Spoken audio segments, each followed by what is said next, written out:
Welcome to Money Conversations with KJ. KJ is a lifelong entrepreneur who's made a lot of money, lost a lot of money, and found his way back again. If you're looking for a sterile how-to, you're in the wrong place. KJ and his guests will walk you through real-life situations told by the people who live them, and they are as messy as they are inspiring. Each episode will offer lessons learned, advice on how to replicate successes and avoid pitfalls, and a new perspective to power your financial literacy. Far from a one-size-fits-all, this podcast can help you build a roadmap to your personal promised land. Milk and honey for some, whiskey and steak for others, and remind you that you're not alone on this journey. Hello. Welcome back to the show. I'm KJ, your host. We've got here Mr. Mike DeFrenza as a guest today. Good friend of mine I've known. I don't know, Mike. What do you think? 6 years? 5 years? I think it's been about 6 years. Yeah. Yeah. Well, welcome to the show. Thank you. Glad to be here. Thank you for having me. Great. I just, we're going to get into this, and I know part of your story. I don't know all of your story. So I'm really looking forward to hear, what you're going to share with not just me, but the audience out there, and we're going to be able to teach some people some lessons, hopefully. Cool. So, looking forward to it. Let's talk to the folks. I know you're an entrepreneur, right? You don't trade time for money. You trade value for money. But let's start even further back. Let's talk to the people about as far back as you can remember with money as a child. What can you remember about money? Well, I grew up in the suburb of Chicago. My father's originally from a rural part of Italy. Was born in the late 30s, and his family always, kind of just tried to make ends meet. His father was a farmer. You hear the stories about him having to walk to school barefoot carrying his shoes because he didn't want to wear out the soles. And so when he came to the United States, he came here because he said, this is the land of opportunity. And I think a lot of us that are born here maybe sometimes take that for granted, because we might not have ever experienced anything other than that. But he was able to come here and work really hard, and saved as much money as he could until he was able to start his own business. And he thought that was the American dream and the way to financial freedom. And his goals were just to start a family and provide a really good quality of life, and then have a legacy, something that he could pass on to his kids. And my mom was born here in America.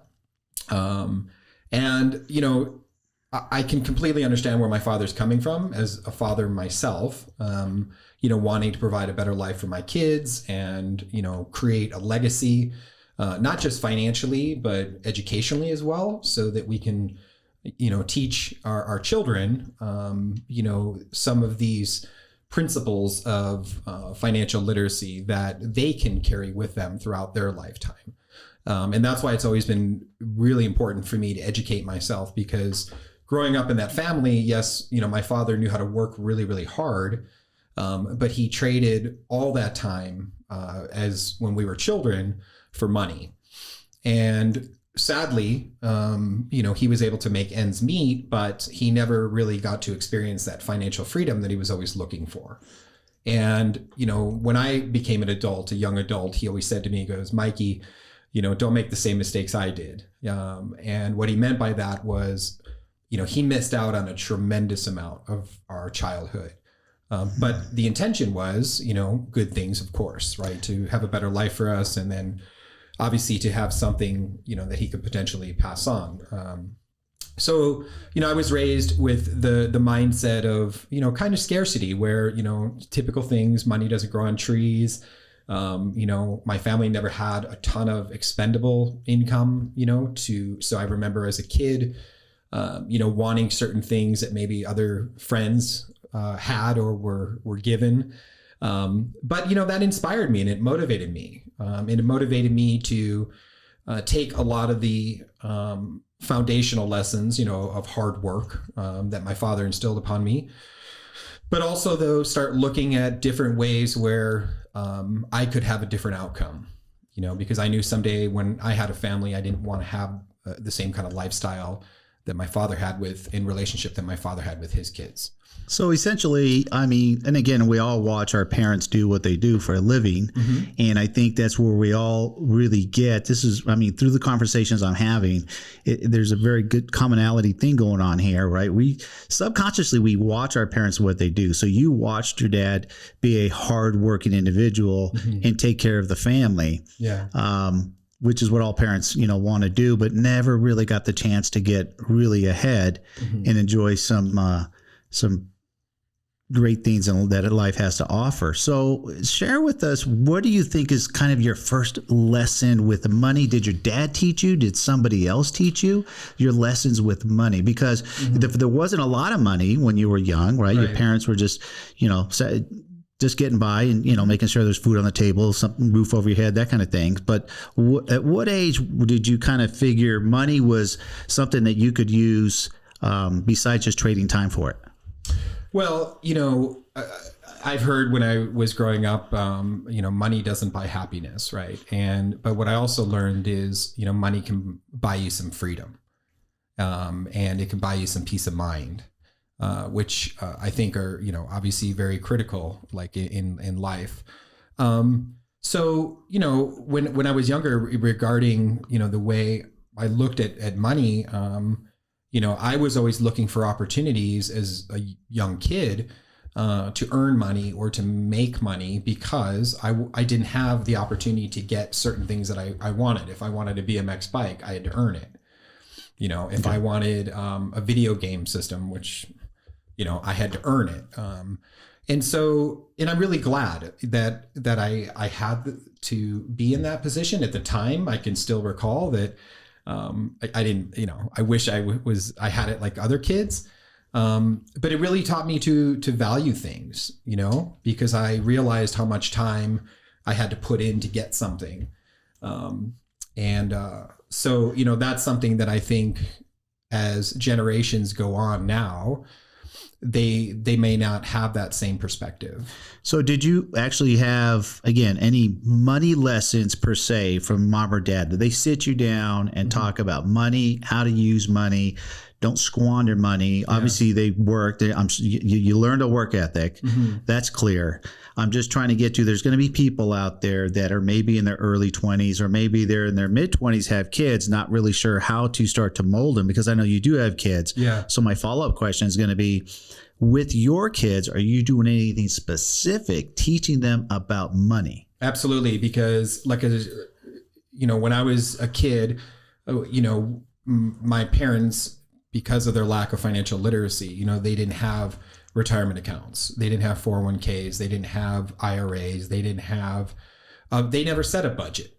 They just, I would imagine if they had someone, or they took the time to educate themselves on these different things, that they probably would have made decisions differently. When it comes to my kids, I'm a big believer in educating them on working smarter, not harder. And I know, everyone who's listening has probably heard that before.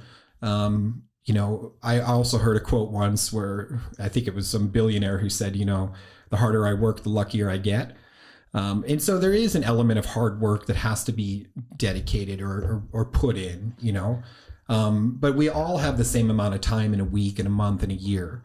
And I think it's how we decide to utilize that time, like my son, who's 12 years old, instead of, playing video games with his buddies, he's setting up an eBay store where he is literally asking us, do you guys want this still? If not, like, he'll put it online. He'll knock on the neighbors' doors and say, hey guys, is there anything you want to sell? And how much do you want for it? And then he gets to keep the difference on it, and he's already asking questions about, stocks and stocks that pay dividends. And these are things that are very interesting to him, so the money lessons I'm teaching them is, number one, to hopefully become entrepreneurs, because you can work for somebody your whole life. And I know people that make multiple 6-figure incomes that are W-2 employees, and they still never get to experience what a lot of people would consider financial freedom. They may live comfortably, but they never get to experience that financial freedom or that time freedom for that matter. So, I'd like to think my son who's 12 and my daughter who's 14 are growing up with the intention of knowing that whatever field they decide to get into, that they can start a business. And I've also been a huge believer, and I've seen this in my personal life, that it doesn't matter what industry you get into. I think a lot of people associate wealth with, a financial sector or, a technology sector. I've seen family members who have very little education, in terms of, formal education, I guess, that have gone on to build multi-million-dollar companies, in areas that you probably would never imagine. So I'm a big believer that no matter what industry you choose, there's always going to be opportunities to establish, grow, scale a business that can create that time and financial freedom. I agree. I think there's a lot of parents out there. If you're the W-2 family, your kids are most likely going to be W-2 kids, right? If your family, your parents, one or the other is an entrepreneur, and I'm a lifelong entrepreneur, I think we want that for our kids because we realize that time freedom is more valuable than the money itself. Mm-hmm. At least it is for me. It's funny, we just made a joke because I just made a tea time for Monday morning, and most people go do what Monday mornings? They go to their JOBs, right? So, that's just the flexibility that I afford myself. That doesn't mean that you guys don't know that I work on Sundays and Saturdays, right? So that's just the life of an entrepreneur. You can do 27 days straight and then take 2 days off. It's just, it's a different life, and it's not for everyone, for sure. And with that said, Kevin, I want to bring up a quick point because I think a lot of your listeners, and this was me years ago, where, if you are raised in a family that we'll use the term W-2, where they're an employee of a business, you're right. Chances are that the parents or whoever's raising them will, teach their kids, go to school. When I was 18, my dad said, go to school, become a doctor or a lawyer. Why? Because you're going to be fine in life, but it only takes one person in your family to change that generational path. And what I mean by that is, I can look at all of my immediate family, all of my extended family, and, if everybody has the same belief system, okay, that doesn't mean I have to. And for the people that are listening, it's the same with you as well. Just because it only takes that one person to change their mindset, and, to look at other people or to read, books that were written by other people that have the results that they're looking for. Because once you start reading enough books or listening to enough podcasts, you start to notice patterns. You start to notice patterns of the way people think, the way people act, not just with their time, but also with their money as well. Agreed. There's, I think a lot of kids, and I always use the term kids because I'm getting so freaking old here, but, in their 20s or whatever, and they're trying to figure it out, right? And mom and dad want them to go be XYZ, the doctor, the attorney. And you and I both know, I know plenty of doctors and attorneys that don't have no money. So it's not the all path for everyone. So it's just like you said, it's just whatever path you decide. You've got to give it your all. I'd like to call things front end loaded. Most things are very front end loaded, meaning you got to put a lot of work in the beginning. Yeah. And then you'll see the fruits of your labor come in later. And if you choose a path, that some fruits are bigger than others, right? And Kevin, it doesn't have to be, this conversation that we're having doesn't have to be geared towards the 20-year-olds either. No. This, I think, what we're talking about here today is just geared towards anybody who's sick and tired of being sick and tired of, doing the same thing, week in, week out, month in, month out, year in, year out, and having the same result. It's never too early, I don't believe, and it's never too late, to do something to make a change. And change is always uncomfortable, always. And I'm a big believer that the only reason that people are reluctant to make any kinds of changes, whether it's personally or professionally, is fear-based.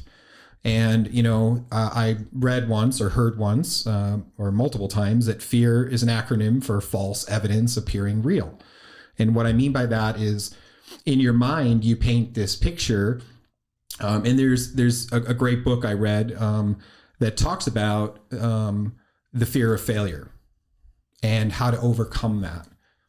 And I think that's the number one thing, because people are always worried when they're, you can interview 1,000 people and they'll all probably tell you, I've always dreamed of doing this. I've always wanted to do this. This has always been my passion, my dream. And you ask them, why don't you do that? And they say, oh, I don't have the time, or I don't have the money, or, but I don't think those are real reasons. I think everybody can find the time. They can raise money, okay, if they knew how to do it. Right. And understanding that, when you start to make these changes and you start to think differently, you start noticing again that entrepreneurs, they understand that the path to success is not a smooth paved flat road. I mean, it's full of hills, peaks, valleys, but if you understand that going into it, then I think you're going to be a lot stronger mentally and be a lot more prepared. Well, I think there's two words that really stick out really large for me for what you were just explaining there, which one is belief, the belief system, and two, fear, right? Because when people believe whatever it is you believe in, it can be very difficult for people to change their belief systems. I mean, you could just take religion, for instance, right? Once you decide to become whatever religion that you're believing in, you're not going to let it go. And that's fine. And there's no right or wrong here, everybody. It's just belief systems are very hard to break. And then fear, right? Fear of unknown. It's just getting comfortable being uncomfortable is what you got to get to. But I try to teach my kids failure is a good thing, because failures are learning stepping stones, right? And you can't learn without failures, really. You can try to learn through other people's failures, which personally, that's what I've tried to do my whole life, but we all still have failures, right? And you've got to learn from them. Absolutely. So to have a belief system, if you're raised in a type of family that says, don't step out of your comfort zone, stay in your lane kind of thing, that could hold you back. You could be someone that just has some sort of belief since you were a little kid that you wanted to do, but everybody's told you not to do it. Absolutely. And, again, just referencing back to things I've heard and I've read, and I'll say that a lot throughout this podcast, but, like technology companies, I lived 17 years in the San Francisco Bay Area, and knowing a lot of people in technology, when somebody's launching a startup, and it doesn't have to be technology, it can be any new startup company in any industry, they expect failure. They know it. So, for example, if you're building a software platform, it's not going to be perfect day one. They know that they're going to need to adjust it and make modifications and recode it and things like that. And something that a lot of entrepreneurs realize is that when you have those failures, whether they're small or some can be significant, okay?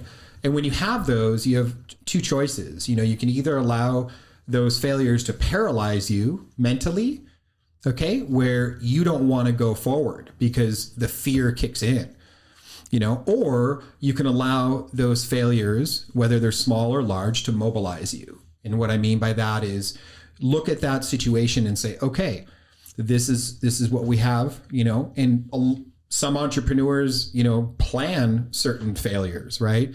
They say, okay, well, when we launch this business, these are the things that potentially could happen or could go wrong. And then, if they do happen, how do we overcome those? And so by taking themselves through this mental planning, and sometimes in their business plans, they'll put they'll even put, it's called a SWOT analysis, strengths, weaknesses, opportunities, threats. And when they identify threats before, they even start their business, then if it comes up, it's really not as big of a deal as it might have been to somebody who didn't plan for that or who didn't maybe forecast that. I think we can take those business that you describe parallels in life, right? And just as you're going through life, and again, I don't care, 20, 30, 50, whatever old you are, if things haven't been working out, don't just keep pounding your head against the same deal. It's okay to change. It's okay to fail. It's okay to start again. And I really think in today's world, this is 2020, technology is unbelievable. The opportunities that the kids have today compared to when you or I are in our 20s or times 100. Man, I saw a kid on YouTube the other day, 22 years old, making $300,000 a month because he's a good artist, right? But mainly because they started following him on YouTube. He's got 30 million followers, right? Yeah. And capitalizing on how YouTube works. That's just, amazing. But he spends everything he makes. He blatantly will tell you, I spend it all. I don't save anything. Wow. I don't invest. I make $300,000 a month. I spend $400 because I know, so nobody's taught this guy yet, anything about money and like, hey, this may not last forever. You probably should put some away. Right. But we both have kids. Mine are grown and gone. You're still in the middle of raising. So, I know that I've learned that they look and they watch us, and being an entrepreneur is an awesome thing. But again, it's not for everyone. But I think can set a mindset of tradition. Mm-hmm. Like I'm supposed to be the entrepreneur, or I'm supposed to be a W-2 earner. And again, two different paths. Neither one's right or wrong. It's just what your path may be. What do you think is more motivating to people? Money wise, why does money motivate people to do things? That's a good question. I mean, and I think it's different for everybody. Some people are motivated by material possessions. I think for me, that was a motivator early on in my career because I didn't really have material possessions growing up. And I thought those things would make me happy until I started to acquire them and then realized they don't. Okay.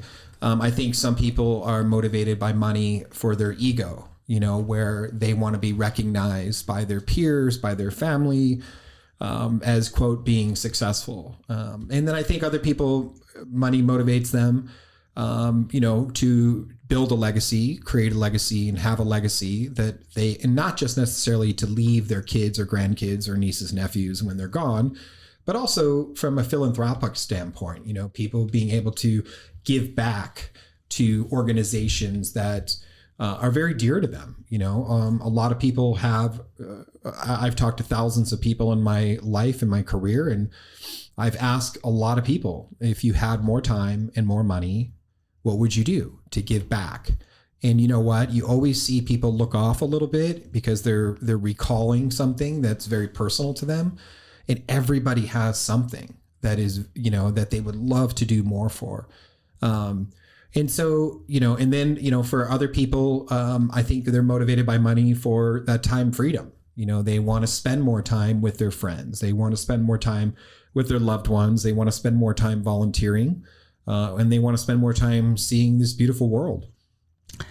That's an interesting look at it. I kind of look at it another way that people can look at money. Money's a tool, right? Mm-hmm. And to me, money, all it does for me is give me options. Mm-hmm. That's it, right? What are my options? Depending the amount of money I want, or if there's a goal that I need to achieve and it's going to take $X, that's just another option. I like to, if I keep it that mindset of money, mm-hmm. then it's not a $5 or a $20 or $100 bill or $1,000. It's just something I'm striving for, and I don't get emotionally caught up in it. Right. It's just a tool, right? Which for me works well. That's why I golf so much. But we have to use that tool and leverage that tool for investing. Let's go down the road of investing. Absolutely. I'd love to. Your kids are young. Have you talked to them about investing? Absolutely. Why did you talk to them, and how old were they? I'll give you an example. And I've been talking to them about this as far as I can remember, literally, because I don't think there's such thing as too young. I agree. Also, contrary to what a lot of people might think or believe, I grew up in an environment where we don't talk about money. We don't talk about what we make. We don't talk about what we invest in. We don't talk about any of that. Why is that? There's a lot of people that are like that. Mm-hmm. It can be a very taboo conversation with people. Yeah. Like, why are you invading in my privacy? Yeah. It's almost, sometimes I compare it to like, we don't talk about sex and we don't talk about money, right? Back up. Don't talk to me about that stuff. And I think with our kids, we need to be talking about both of those things because they're very important things in our lives. But absolutely. I think for some people, like myself included, sometimes I don't like to talk about money with certain friends or family because I know they're just going to hit me up for some. No, I'm joking, but I'm not sure why. Maybe, I don't know. I think that's something that's maybe changing because, with the advancement of technology and things, I think people are just being overall more transparent, with each other and with their lives. And if you're genuinely serious about making any kind of change, I don't care what it is, whether it's your health, your wellness, your finances, your career, the more transparent and open you can be, it gives someone a better opportunity to help you. I can't help you if I don't know what your situation looks like. And so, when it comes to my kids, yes, I've been absolutely teaching them, to different principles around money, around finance. I'm a huge advocate of getting kids, if they can earn money, whether it's through your business or on their own, and they can set up, for example, a Roth IRA, which I believe the contributions have gone up to $6,500 a year, but that's an after-tax contribution. But the beauty of that is that there's something called the compound effect in the rule of 72. And, I don't know what the actual number is, but I would guess that most people don't start planning for their retirement until they're in their 30s or maybe even late 30s, 40s, and maybe some even later. And if you look at, and just for simple math, like, for example, the rule of 72, I'm not sure if you discussed that. I do. I teach that very well. It's an amazing rule. It's compound interest, and truly understanding compound interest, which is based on time, right? And we are all only on this planet for a certain amount of time. Right. And the sooner, if you can get your child at 5 years old to open a Roth IRA, I don't care if that child's only contributing $200 or $400 a year, just minimum amounts. Right. The contribution is in 2020 up to $7,000 a year. Oh wow. Until you hit 50, and then they allow you another $1,000. So yeah, the sooner that you can, the better, because I'll teach it again real quick. It's just on time. It's just, they call it the rule of 72 because depending on the percentage that you're either paying out or you're earning, like if you put your money in your bank, and if, let's just say, for example, the bank was giving you 1% on your money in your savings account, which we all know they don't, it would take 72 years to double your money. So if you stuck $10,000 in there, it's 72 years to go to 20,000. Well, that's obviously a lifetime, 72 years. So the object of the game is I need to earn more than 1% on my money. Right. Right. And so if you take the 72 and, you divide that by the rate of return, right? And let's say you could find investments, let's say 7%. Okay. Then that means it's going to take your money 10 years to double. Right. Right. So 72 divided by 7 would be 7.2 or 10.2, I think. Yep. And then if you could bump that up to 10%, now you're looking at 7 years, right, as opposed to 10. So 1%, your money is doubling every 72 years. 7% is doubling every 10 years. 10% is doubling every 7 years. And, when you look at a young person who, let's say at the age, my kid started when he was 10, right? And if he's earning minimum 10% returns on his money. So by the time he's 17, his money's going to double. Yeah. Okay. And then you fast forward 7 more years. So by the time he's 24, he's going to have, his money's going to double again. All right. By the time he's 31, it's going to double again. Versus you get somebody who starts at the age of 31. And when you do the math on that compound effect, it's massive. It's really massive. It's I'll give you an example. You want me to give you an example? Sure, I'd love to.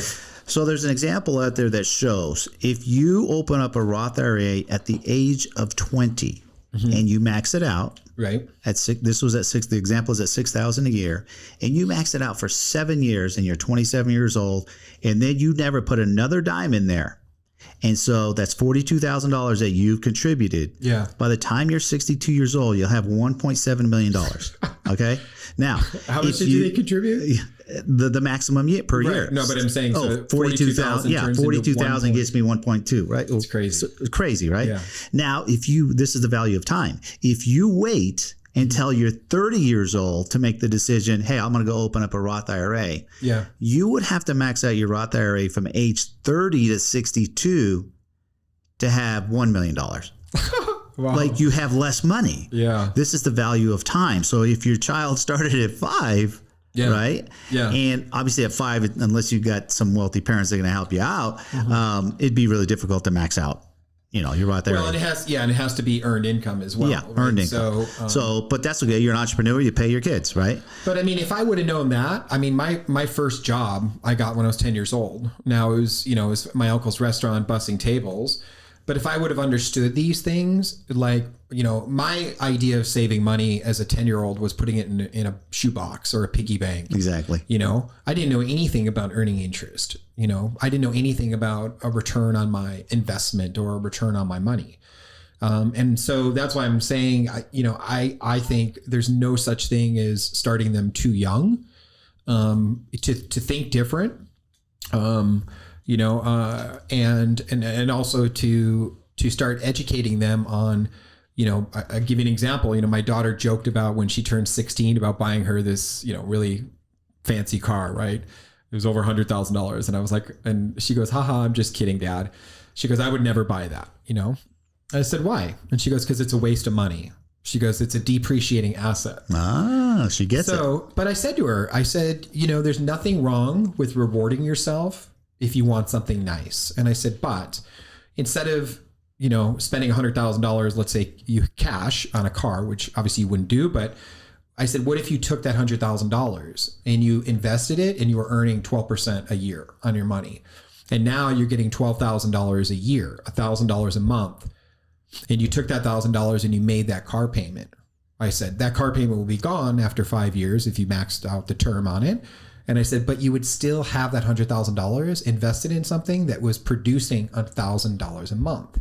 Right. Versus having an asset a liability in the form of vehicle that is a depreciating asset. Right. It's the exact lesson I taught my daughter, my youngest one, who bought her first condo in February. Oh, congratulations.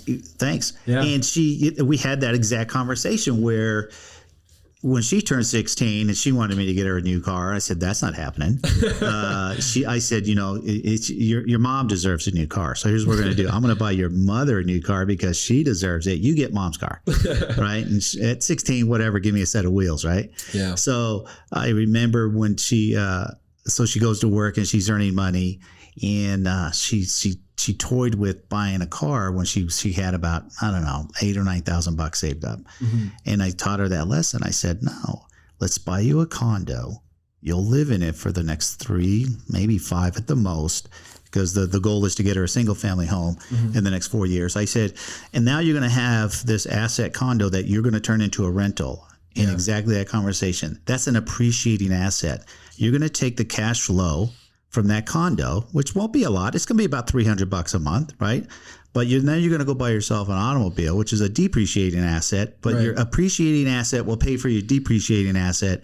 That car essentially didn't cost you anything. But how much did she put down on the condo? That was the beauty of it, right? Yeah. So she had the money, but first-time home buyers have first-time home buyer assistance programs. Okay. So she ended up only having to pay closing costs, no down payment. Which was what, a couple grand? $2,500. Yeah. So see, a lot of people, when you mentioned like cash flow, right? Mm-hmm. And you said it's not going to cash flow a lot, $300 a month, but that's $3,600 a year. Exactly. And when you compare that, and this is the way investors look at opportunities, is what am I putting in and what am I getting out, right? So if she's putting in $2,500 one time, but yet she's earning, even if she moved out of it right now and she was earning that $300 a month, in 1 year, she's going to receive 150% return on her money. Yeah. 100% of return would have been getting that $2,500 back. But if she's earning $3,600, that's close to 150% in the first year. In the first year. Yeah, exactly. But the lesson taught was, no, we're not going to go waste money on a new car. Yeah. Because we know most kids today, whether they're earning it or a parent gives them, to me, it's not a good lesson for the child. It's just not a good lesson. And unfortunately, everybody will play Monday morning quarterback, 2020 hindsight. You get to the age of 40, whatever, looking back going, why did I do that? What was I thinking? What was I thinking doing that? Right. I mean, the only benefit of, getting one of my children a vehicle is I'm also a big believer in establishing credit. Right. And for example, like when my daughter turned 14, I added her to my credit card accounts as an authorized user. so that she could start having credit reported on her credit report positively, so that by the time she's 18, she'll have this 4-year established history. And, part of building credit is having, open accounts and access to capital and credit and things like that. So I think there could be some good lessons taught and learned. There can be. And that's one route to go. If you have a family that is able to do that, I actually had my daughter on the podcast last week and we talked about that lesson. I was very specific with I wanted her to build her own credit. I did not want to put her on mine. It doesn't take that long, but when you're 18, you've never really worked because you're not old enough to work, some side jobs, little cash flow money or whatever, but to actually be a W-2 earner. I showed her how to structure herself to build her credit in a very short amount of time. Great. So by the time she had 2 full years of employment, which is what you need to buy a home. Yeah. She had built her credit from 0 to 750. It's awesome. So when she bought that place, I know a lot of people think I helped her buy it. I signed, I gave her money. I said, no. Our plan was from when she was 15. I already laid it out. I go, no, this is the roadmap. This is how we're going to get this done. And you're going to do it 100% on your own, because if you do it 100% on your own, you're going to be a lot more proud of yourself. You're going to take care of that condo because you worked your butt off to get to it, rather than if dad helped you. Yeah. And unfortunately, that's just how kids are today, right? And that's a good point we're discussing here is, the idea of credit, because, that's a huge thing when I was growing up, is don't have debt, don't get credit cards. I remember asking, friends and family, I'm like, what's wrong with the credit card? And they're like, oh, it gets you in trouble. It gets you in debt, And we've had that conversation. They can be a great tool if you're educated and you're responsible. And that can some people use them to start businesses. I think out there's probably going to be some listeners out there that have probably listened to someone like a Dave Ramsey or Susie Orman, which are extremely debt adverse. Dave Ramsey's like, do not get a credit card. If you have them, hurry up and chop them up and throw them away, right? He believes in no credit whatsoever.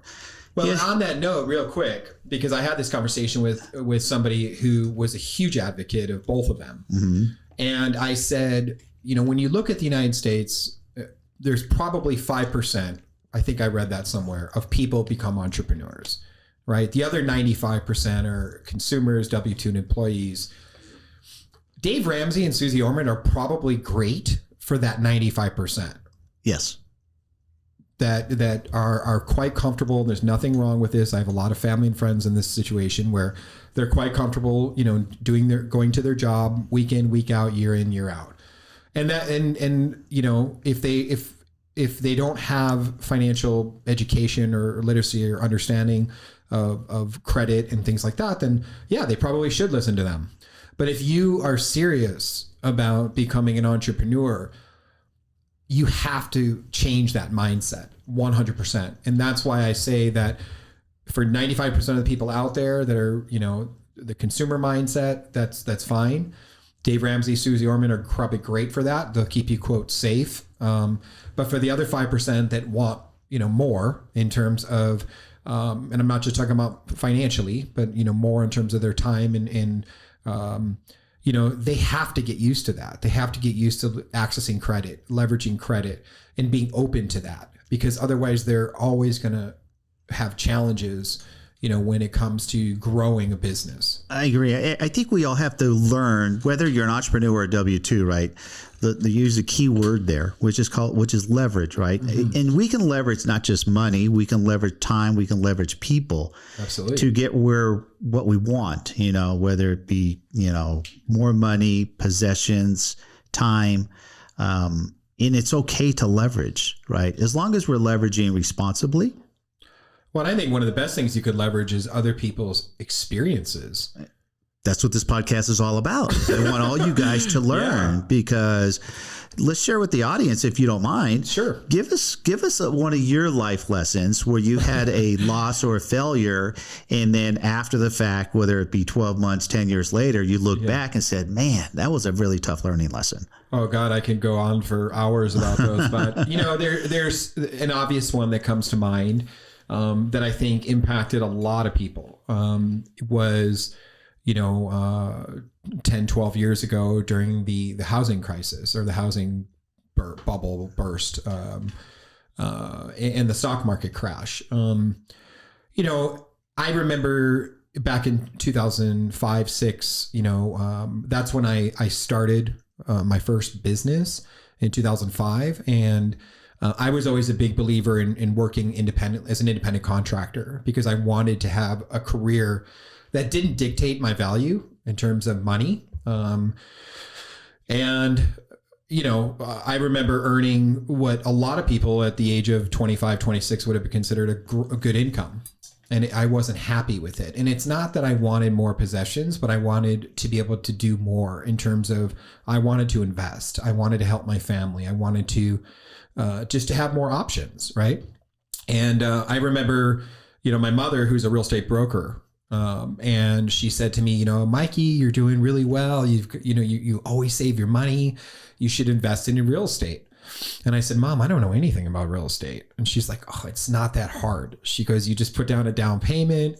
And she goes, they can tell you what the mortgage, taxes, and insurance are going to be. And if you can rent the place for equal to that, right, then that's great, because real estate always goes up. And so that was the extent of my education. And I put putting aside the fact that she was my mom, I put a lot of faith and trust in the fact that she must know what she's doing, because she's a licensed broker, right? She must have all this education behind her in terms of, the real estate market. And I didn't know anything about real estate, nothing.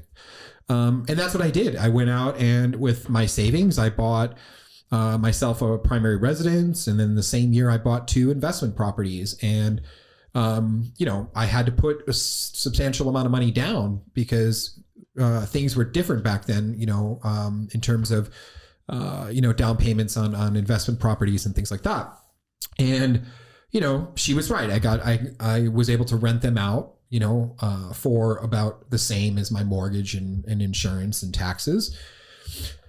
But fast forward 5 years, what I realized was that the housing market doesn't always go up. Okay, there's cycles, and yes, it does go up. Yes, it does go down, and sometimes it plateaus, right? And so one of the biggest lessons I learned was, back in 2012, 11, 12. So I bought them in 06 and in 11 and 12. I lost them, unfortunately, just for various reasons, circumstantial reasons. But what I realized was that I had put down $100,000 on these 2 assets that literally made me no money. Now, there were some tax benefits. I'll give you that. And when I actually talked to a professional real estate investor in 2012, literally in probably a 30-minute conversation with that individual, I would have never bought those properties, because he was a professional and he had been doing it for years and he had hundreds of transactions behind him as an investor. And he said, Mike, if you're putting $100,000 down on these 2 different properties, maybe it was 75, something like that. He said, what you have to look at is what's the return a year? Because if they're cash flowing and there's a return, and returns are they're everyone's interpretation of what a good return is different, right. To somebody who is accustomed to saving their money under their mattress, 0.5% is probably good. But for a lot of people that are educated around different investment strategies, they're looking for 10, 12, 14, 15% types of return. And so that was a massive, massive lesson, that cost me a lot of money. And it cost you something more than money, though, right? Because we can always make money back. Yeah. Guys like you and me, we're going to make that back. It was a great learning experience. You lost time. Mm-hmm. So it sounds like the learning lesson for everybody that's out there. I mean, we have to do our homework. Yeah. Plain and simple. Don't trust. And in this case, it sounds horrible. You can't even trust your mother. Well, right? I think I mentioned this earlier. If no matter what you want, personally or professionally, financially, you have to look at the type of people that have it, because everybody's going to give you quote advice. Right. Everybody, your neighbor will give you advice. Your everybody. Like if you ask for it or if you mention it. And I think maybe that's why people were so private about money for a long time because they didn't want people saying, well, this is what you should do with it. This is what you should do with it. It's great, right, to have options, but it's also critical, that you educate yourself and you look at people who have had the experience in the areas. In this case, my mom was never an investor. She never bought rental properties. She was a real estate broker. She was looking to make a commission. So that's cool. That's what agents do. Listen, I'm an agent with my wife, among other things that I do, but it's a great lesson. I think the lesson there is, number one, do your homework, right? Mm-hmm. Your homework was with your mom, and obviously you're going to trust mom. I'm sure didn't steer you wrong on purpose. Yeah. It was just her belief of what she was sharing with you was correct. And at that point in time in 2006, and people were buying houses like they were hot dogs, right? Yeah. Just hurry up and get one. There's plenty to go. Well, and another great example of, less money lessons is, I invested in the stock market, and I put my money with a company that people would think is a no-brainer, Apple. Right. And, I had this, I got to ride this wave, which is still going, of their stock price going up. But, like I said, certain things occur that if you're not educated, right? Like, for example, one quarter, their earnings report came out. And even though it was incredible, it wasn't what the street expected. And so the stock price drops. And as an uneducated investor, right? Day trader, I panicked and I sold this stuff and I took a big hit on it. And somebody told me, they said, well, why didn't you just put a stop loss on the stock, on the trade? I use an online platform, and I go, what's that? What is that? And literally in not even 5 minutes, he's like, well, that, you could put it as a percentage or a dollar amount, but if the stock drops below a certain dollar amount or a percentage below where it's at the moment, it triggers an automatic sell. And I was like, are you kidding me? I go, how do you do that? He goes, dude, it's like $12.99 on E-Trade. And you just plug it in. And I go, that could have saved me $30,000, $40,000. Wow. Just that one piece of information that I didn't know. There you go, people. You just learned about stop loss.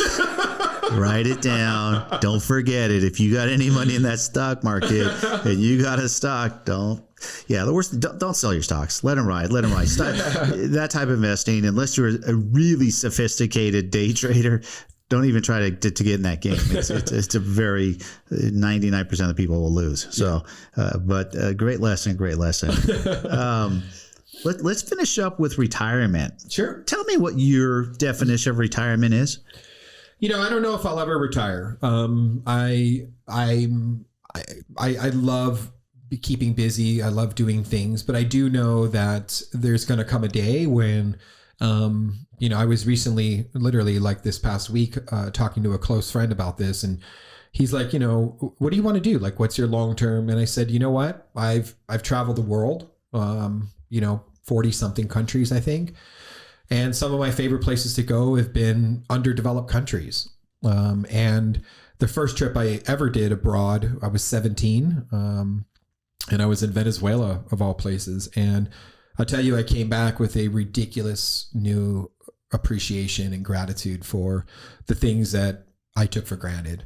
And I've continued that in my life. And I try to do it a few times a year. Obviously, this year has been a little bit more challenging. But it continually reminds me of a lot of things that when I've gone to a lot of underdeveloped countries, number one, a lot of people don't have the ability to get educated like we do here. Mm-hmm. Okay. I've met a lot of people that have dropped out of school when they're teenagers because they go to work to help the family just make ends meet. They never finished high school. They never, were able to go to college or university. And a lot of people, when they're forced into these kind of situations, or when life deals them these situations, it's very common in a lot of countries around the world where, because people don't have that ability to just go apply down the street at the restaurant or the coffee shop or whatever, they have to create their own business. They have to. You can go to, parts of I mean, I've been to multiple countries in Africa where, like, you know, people are selling phone cards on the street, you know, or fruit at the intersections, or they're walking down the street selling cigarettes. People create their own jobs. They create their own, quote, businesses, because they don't have the opportunity, right, that we have here.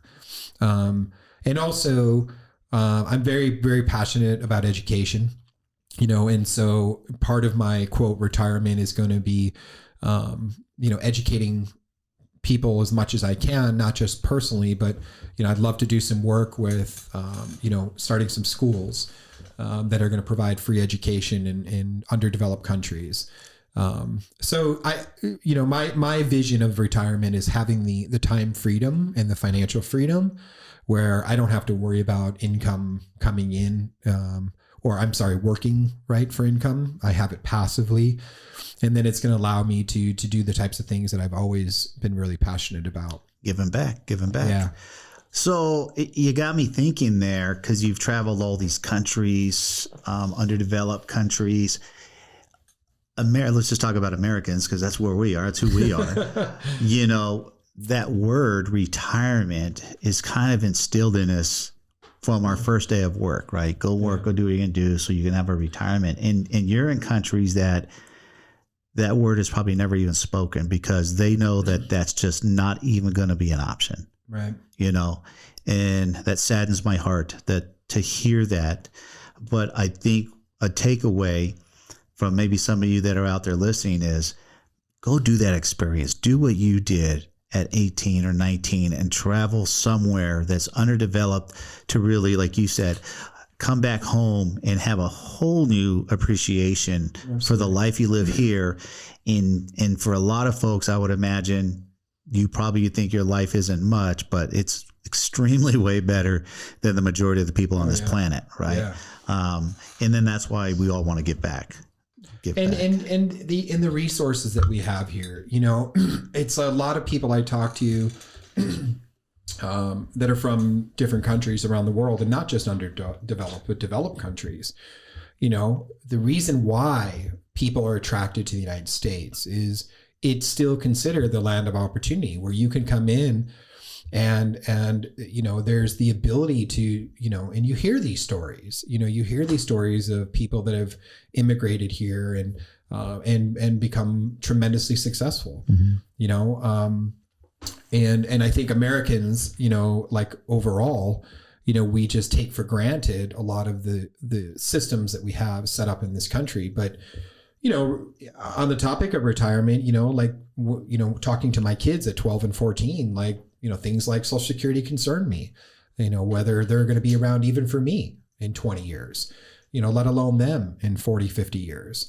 You know, and I don't know what the statistic is or the number, but I've read somewhere it's 100 or 1,000 or 150,000. That's what the average person has saved by the time they retire. Oh, it's less than that. It's way less than that. Okay. Oh, like 40% of Americans don't even have $1,000. So Wow. The numbers are really sad. And, you know, and that's concerning, right? It's extremely concerning.